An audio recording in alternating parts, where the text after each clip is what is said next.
안녕하세요. 서창원의 신앙 일침입니다. 한 주간도 평안하셨습니까?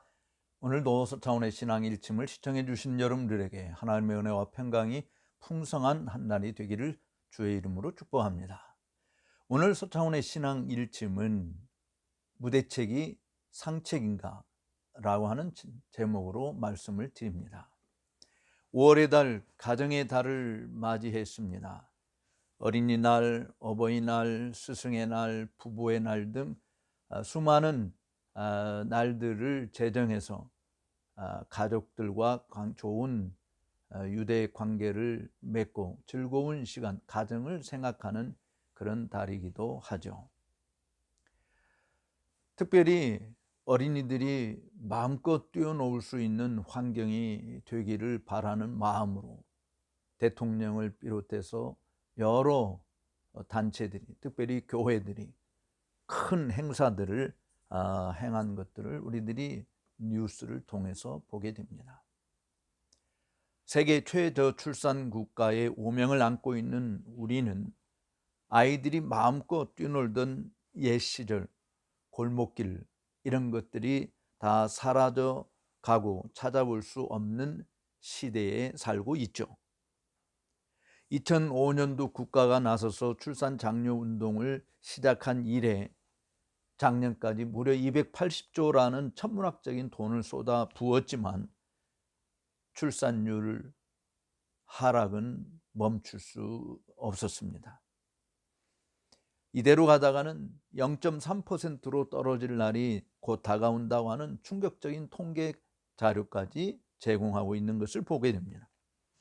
그래도 사람들은 요지부동인 것이 여성들의 자기 결정권 혹은 경력 단절 불가하다라고 하는 여성의 권리 요구가 그 어느 때보다도 거세기 때문이죠.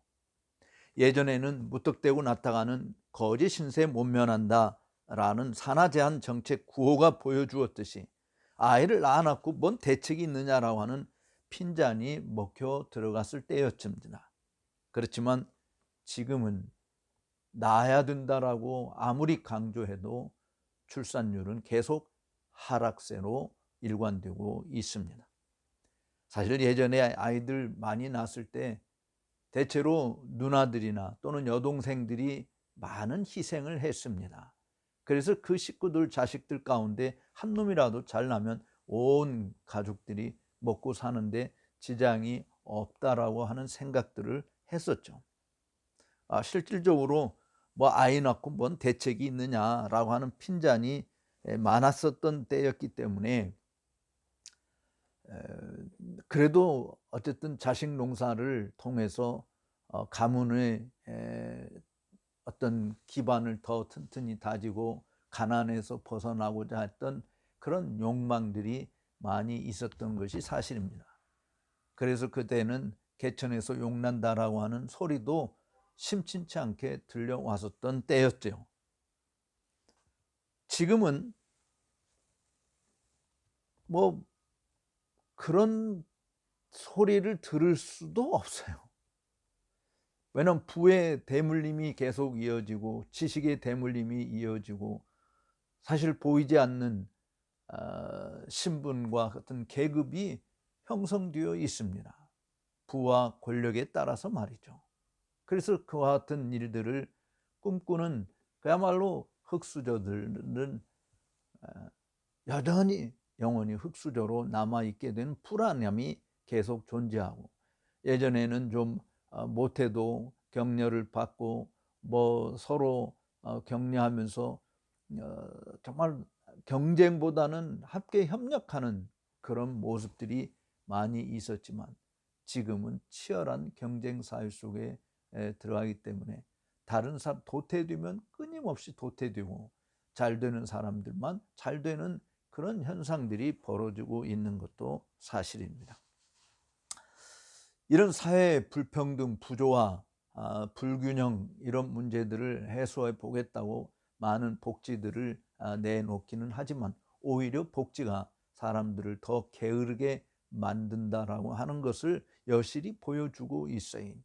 청년들 실업이 굉장히 크고 정말 사회에 이 불안한 요소들로 작용이 되고 있습니다마는 사실은 실업자 수당이라고 하는 것 때문에 또 청년 수당이라고 하는 것 때문에 일하지 않고도 얼마든지 생활할 수 있는 보편적 복지가 주어져 있기 때문에 아예 일자리를 찾으려고 생각하지도 않고 또 몇 달 일하다가 그거 그만두고서 그냥 노는 일에, 왜냐하면 일한 증거가 있으면 실업자 수당이 나오니까 그냥 노는 일에 더 시간을 보내는 일들이 많이 있죠. 이것은 국가 발전에 큰 해를 끼치고 있는 증거라고 저는 생각을 합니다.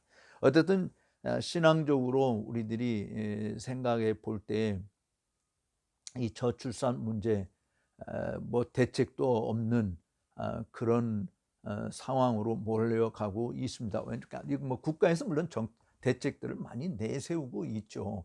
그래서 많은 예산들을 투입하고 있습니다. 그럼에도 불구하고 개인적으로는 뭐 한 아이 키우는데 대학까지 나오게 하는 데는 최소한 억대 이상의 돈이 들어가는데 그것을 어떻게 감당하느냐. 조금 잘 키우려고 한다면 요즘에는 뭐 3억대까지 바라보는 그런 통계도 나옵니다마는 이 아이 하나 키우는데 부모가 썩빠지게 일을 해도 감당하기 어려운 그런 시대가 되었다. 그런데 애를 어떻게 둘, 셋을 낳느냐, 이것은 불가능하다라는 생각들이 지배적인 것은 틀림없어요. 근데 우리 그리스도인들은 이런 사회적인 현상과는 좀 거리를 두어야 하지 않는가 하는 생각을 사실은 해봅니다. 왜냐하면 성경에서는 우리가 세상의 풍습을 따르지 말고 이 세대를 본받지 말라라고 분명히 적시하고 있기 때문에 세상의 흐름이 어떤, 지금 뭐 아예 안 낳는 풍조고 또 결혼도 안 하는 풍조들이 더 많이 늘어나고 있는 이런 상황이기 때문에 뭐 이런 세상의 풍조에 기독교인들도 쉽게 휩쓸려서 동조하고 사는 모습들이 아주 자연스럽게 드러나고 있는 것이죠. 그렇지만 우리 기독교인들이 세상의 흐름에 거슬려서 성경에서 말씀하고 있는 것들, 뭐 무대책이라고 이야기하지만 저는 그게 오히려 상책이지 않는가. 왜냐하면 사실은 하나님께서 생명을 주관하시잖아요. 근데 그 하나님이 공중에 나는 새도 먹이시고 입히시잖아요. 드레핀 백합화도 뭐 누가 거름을 주고 누가 가꿉니까? 근데 그 드레핀 백합화조차도 하나님께서 다 돌보시고 먹이시고 입히시는 것을 보지 않습니까? 달남 지역의 가뭄 때문에 심한 고통을 받고 있었습니다마는 정말 거기 뉴스에 나오는 사람이 농사는 하늘이 지어준다 이런 이야기를 하더라고요. 근데 정말 하늘에서 비가 내려줘야, 사람이 물을 뿌린다고 해도 하늘에서 비가 내려야 농작물이 잘 자란다는 거 아닙니까? 그런데 비를 우리가 조성할 수 있습니까? 정말 하나님께서 허락지 않으시면 성경에 있는 대로 이른 비 늦은 비를 공급해 주시는 하나님이 계시기에 어쨌든 사람들이 이런 대책도 세우고 저런 대책도 세우는 거 아니겠어요? 근데 그는 근본적인 토대 자체를 인정하지 않고 그냥 인간의 유한한 지식과 능력으로 모든 일을 해결해 보려고 하기 때문에 어려움은 더욱더 쌓여가는 거 아닌가 하는 생각을 해 봅니다. 하나님의 형상으로 지음을 받은 인간들, 더군다나 우리 그리스도인들은 하나님의 아들의 보배로운 피로 값주고 산바된 하나님의 자식들이지 않습니까? 근데 그 하나님의 자식들을 하나님께서 방치하시는 것이 아니잖아요. 하나님께서 사실은 방치하신다고 한다면 하나님께서 창조하신 모든 만물들과 또 그의 아들의 피로 구속함을 받은 하나님의 백성들을 그냥 방치하고 계시다고 한다면 호흡할 수 있는 자는 아무도 없습니다. 모든 만물이 다 뒤죽박죽이 되어서 대혼란을 일으키고 말 것이에요. 그런데 하나님의 섭리라고 하는 이 놀라운 은총의 역사로 말미암아서 만물이 하나님의 지으신 바대로 여전히 운행되어져 가고 있고 하나님의 형상으로 지음받은 인간들이 이 땅에 여전히 존재하는 것이죠. 따라서 인간은 사실은 이 하나님의 이런 모습을 우리가 생각해 볼 때 나에게는 무대책이지만 하나님에게는 대책이 다 있다라고 하는 믿음을 가질 수는 없습니까? 예, 우리들은 앞날을 예측할 수 없는 존재이죠. 물론 우리들이 내일 이런 일 하자, 모레 저런 일 하자라고 나름대로 연간 계획표를 세우고 5년간 계획표를 세우고 10년간 계획표를 세워요. 그렇지만 우리가 계획을 세운다고 할지라도 참 그 미래적인 상황 자체는 우리가 조절할 수 있고 우리가 만들어낼 수 있는 부분은 아니라고 봐야지. 현재에 우리가 충실할 뿐인 것이죠. 그렇다고 한다면 미래는, 하나님께 속해 있는 미래는 하나님께서 오늘 우리들이 이 상황 속에 하나님의 말씀에 충실하게 살아가고자 할 때 하나님께서 그것을 통해서 미래에 더 좋은 모습으로 하나님께서 모든 걸 합리화 선을 이루시는 그런 능력의 역사를 나타내 주시지 않겠느냐라고 하는 것입니다. 실질적으로 무대책밖에 없는 인간, 아니 대책이라고 내세우면 내세울수록 효과는 반감이 되는 인간의 잘난 지혜와 대처보다는 하나님의 처방을 더 신뢰할 수밖에 없지 않느냐라고 하는 것입니다. 나차 그렇게 계획한다고 다 되는 것도 아니잖아요. 사실은 생명을 주관하시는 분은 하나님이지 않습니까? 그러면 불임이 얼마나 많이 있어요. 낳고 싶어서 못 낳는 경우들도 정말 많아지고 있는 현상입니다. 그러니까 하나님께서 허락하시면 나올 수 있는 거잖아요.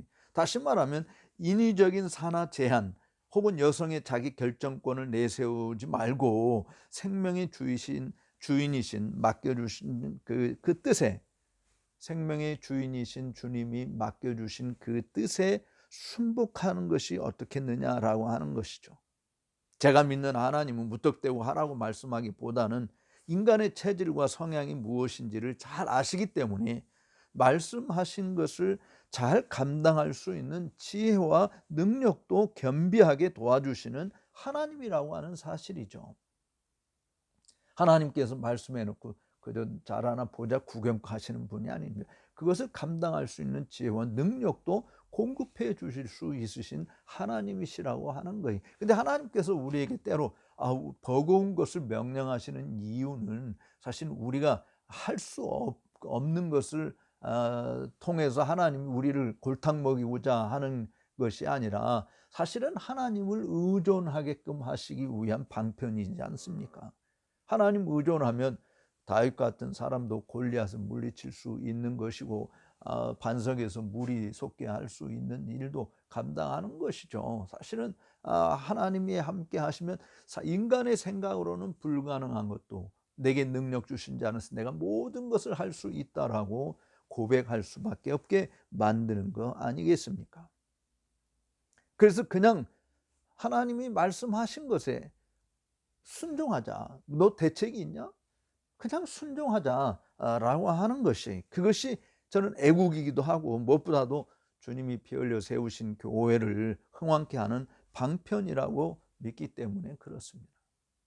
하나님께서 말라기서 2장 15절에 있는 말씀을 보면은 하나님의 영은 유효하실지라, 즉 하나님의 영은 충분하시다. 그런데 한 사람을 만들지 않았느냐, 한 사람밖에 만들지 않았느냐. 그러니까 아담의 뼈로, 갈비뼈로 하나님께서는 여자를 예를 들어서 2명, 3명, 4명 만드실 수 있으시잖아요. 우리는 그렇게 못 만들지만 하나님은 그렇게 하실 수 있으시잖아요. 아니 갈비뼈로 아담을 잠들게 해서 갈비뼈 하나를 빼서 여자를 만드셨듯이 하나님은 얼마든지 2, 3도 만드실 수 있는데 하나밖에 만들지 않으셨다. 그 이유가 뭐냐?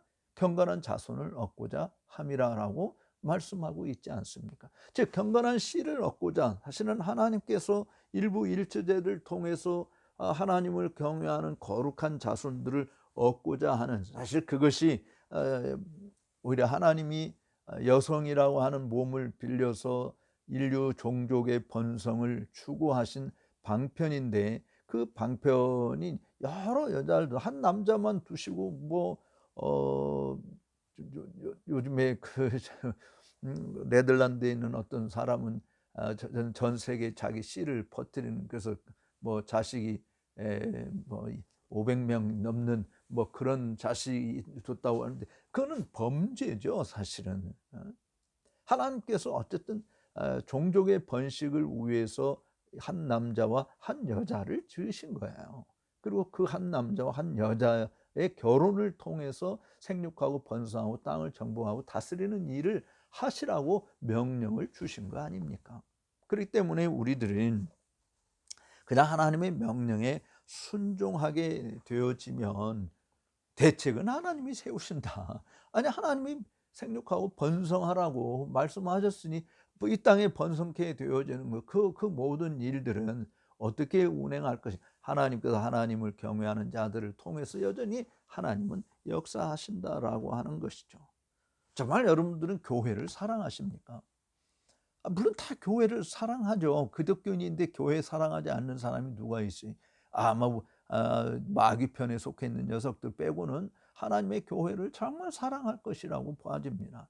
그렇다고 한다면 하나님의 교회가 이 땅에 어떻게 존속이 되겠어요?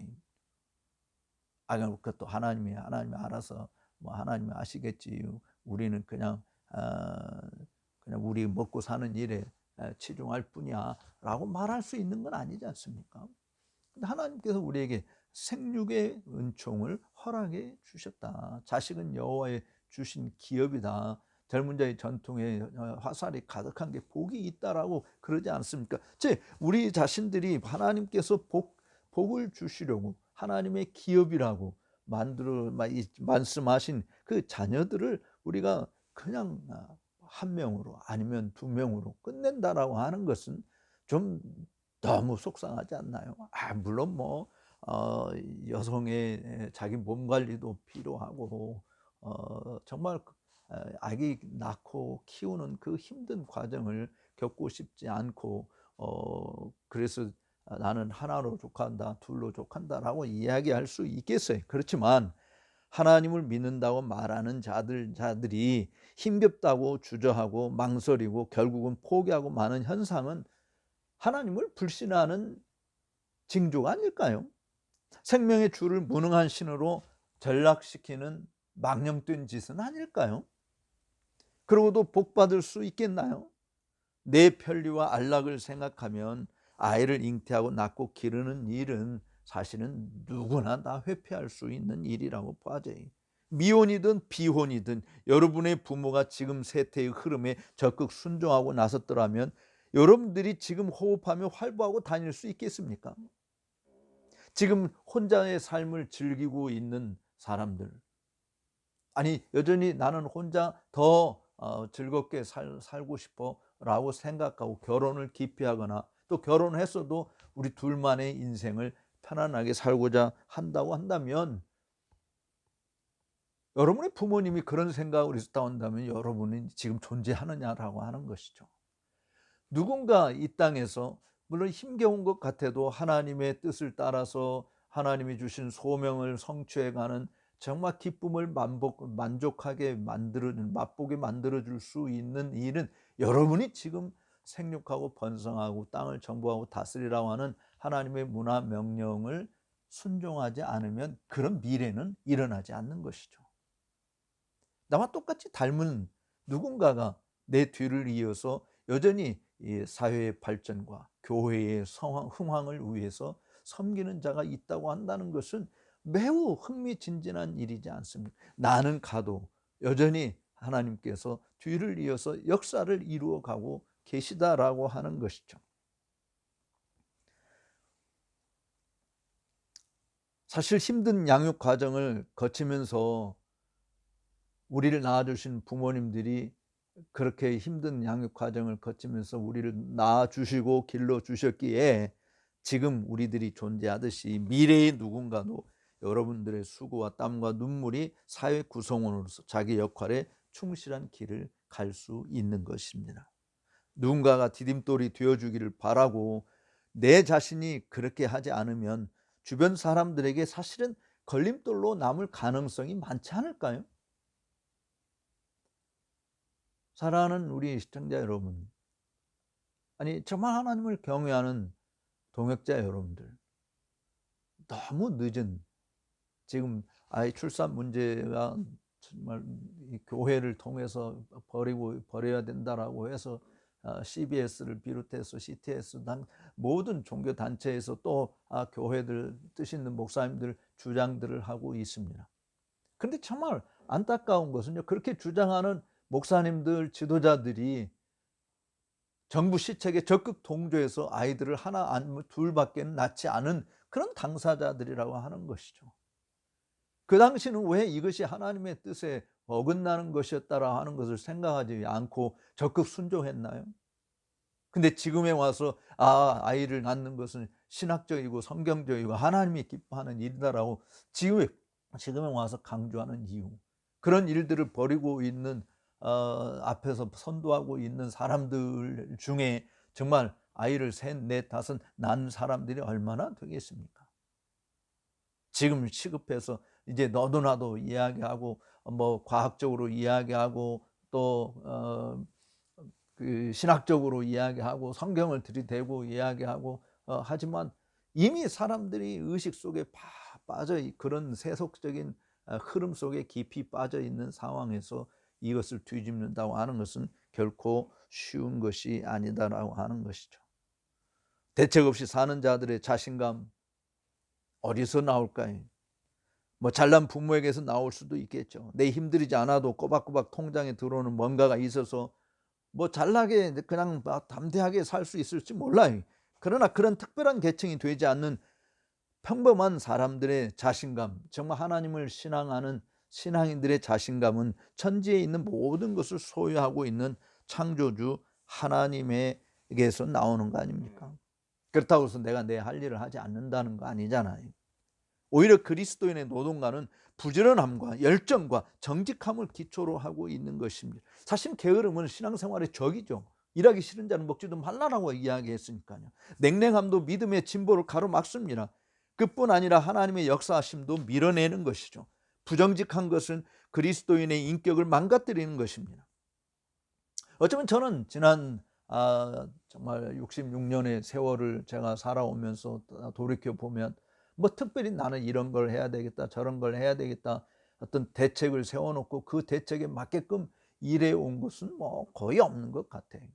정말 무대책이었다라고 볼 수 있습니다. 그럼에도 불구하고 여기까지 이르게 되어진 것은 정말 하나님의 인도하심에 순종했기 때문에 일어나는 일이었습니다.